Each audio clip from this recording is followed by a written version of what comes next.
Yuk. Ya, kita lanjut lagi. Gimana, Bung? Ya, tadi mau saya respon tadi yang Bang Andres bilang ya, bahwa memang salah satu parameter untuk mengukur kinerja kabinet ya, dalam hal ini adalah kualitas individu, person para menteri. Saya sepakat dengan hal itu. Tetapi jangan lupa bahwa reshuffle ini isu politik.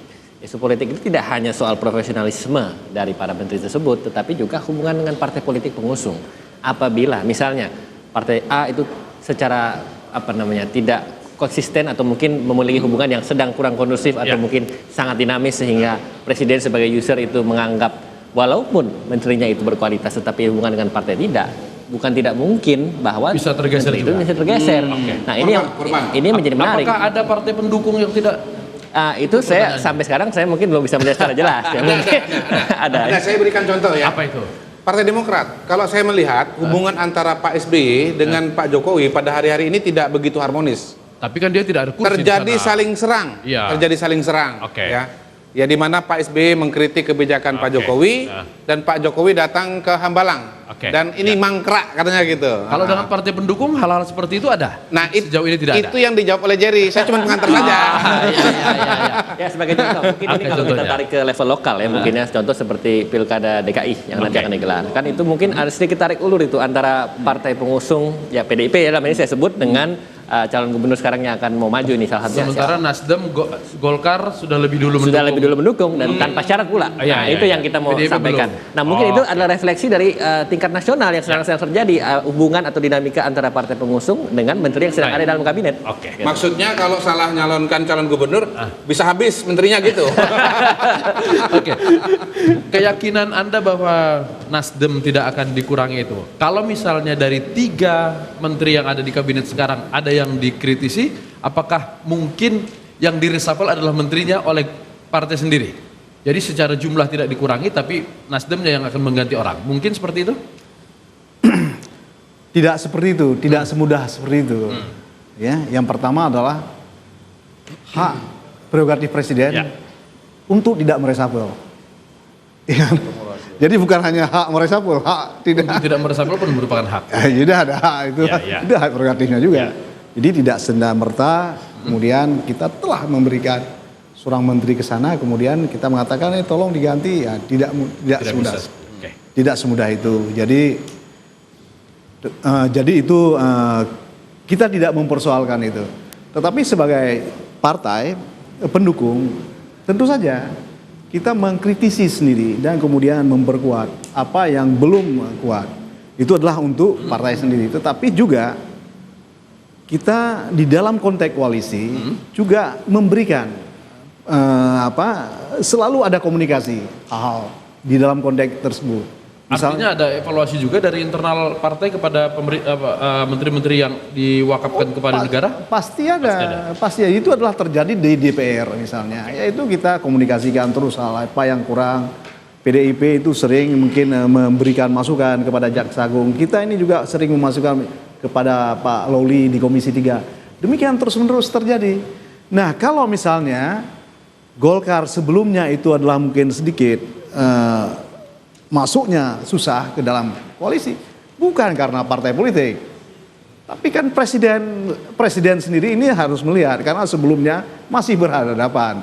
Ya, bagaimana itu adalah segala sesuatu masih fresh itu langsung kemudian masuk lagi itu kan bukan di dalam konteks partai politik, tetapi mungkin itu dalam konteks presiden. Tetapi kalau semuanya sudah clear sekarang, ya kan, sudah bisa dijelaskan dan kemudian itu adalah pertautan secara psikologi barangkali sudah ada dan sebagainya, why not? Ya bagi kita itu dari dalam konteks partai politik tidak ada masalah sama sekali. Tapi datang jangan mengganggu kursi pendukung awal, itu tetap konsisten. Itu menurut saya itu adalah bukan di dalam konteks bahwa ini kita ada egoisme partai, tetapi di dalam konteks adalah stabilitas pemerintah. Kalau memang ini adalah sekarang ini sudah nyaman, kalau datang 2 partai lagi kan lebih kuat lagi. Kan lebih bagus. Itu adalah hukum di dalam balance of power ya. Menurut saya itu tidak ada masalah sama sekali, kita enggak. Dan itu dipahami oleh presiden menurut saya. Kalau PDIP apakah menyiapkan orang untuk menambah kursi atau menyiapkan orang untuk mengganti posisi tertentu tapi jumlah tetap seperti yang sekarang? Ya, yang pasti stok itu ada di PDI Perjuangan, kader-kader yang siap untuk ditugaskan oleh partai dan ini untuk masuk ke dalam kabinet tentu sangat cukup gitu, atau lebih dari cukup yang siap. Nah, tapi kembali lagi pada tadi bahwa ini tentu ya wilayah kita hormati, itu kita hargai wilayah dari Bapak Presiden. Bapak Presiden membutuhkan siapa, ingin mengisi di pos yang mana, ya tentu berkaitan dengan ini, karena ya di PDI Perjuangan fatsun sebagai petugas partai kita jaga, dan kami taat pada fatsun ini, dan tentu dalam hal ini ada wilayah ketua umum yang ya kalau ketua umum mengatakan ya baik, kemungkinan itu selalu ada. Gitu. Oke. Bu Kodari, ini Anda sebutkan tadi lebih cepat lebih baik karena sekarang sudah mau 2 tahun, sementara punya ruang kerja tinggal 2 tahun karena setahun terakhir pasti sibuk dengan pilpres berikutnya. Kira-kira hambatan apa sih yang dialami oleh Bapak Presiden secara politis? Ya saya kira balance of power itu tadi. Jadi Presiden masih sedang melakukan proses komunikasi politik.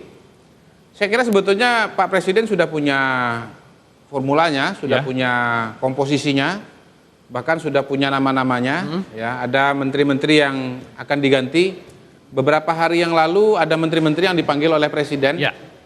Memang kita tidak sepenuhnya bisa menyimpulkan bahwa nama-nama yang diganti, yang datang pada saat itu adalah menteri-menteri yang akan diganti, diberikan pemberitahuan akan diganti, karena bisa saja ada urusan-urusan tertentu. Tapi ya sah juga kalau kita menduga bahwa akan diganti, karena ada presiden sebelumnya. Sebelum diganti dikasih tahu dulu bahwa Anda akan diganti, misalnya begitu. Nah, cuman bagaimana komposisi yang pas, dan saya kira yang krusial itu ya, menteri-menteri yang masuk ini perlu dikomunikasikan, dicapai kecocokan. Karena sekali lagi memang Pak Andreas, kalau kita bicara menteri itu kita tidak bisa bicara hanya individu menteri itu sendiri, tapi dilihat juga latar belakangnya. Apalagi kalau dia berasal dari partai politik. Jadi partai politik ini sendiri juga ada cocok tidak cocoknya. Nama-nama itu ada cocok tidak cocoknya. Dengan partainya atau dengan tugasnya? Dengan partainya atau dengan tugasnya?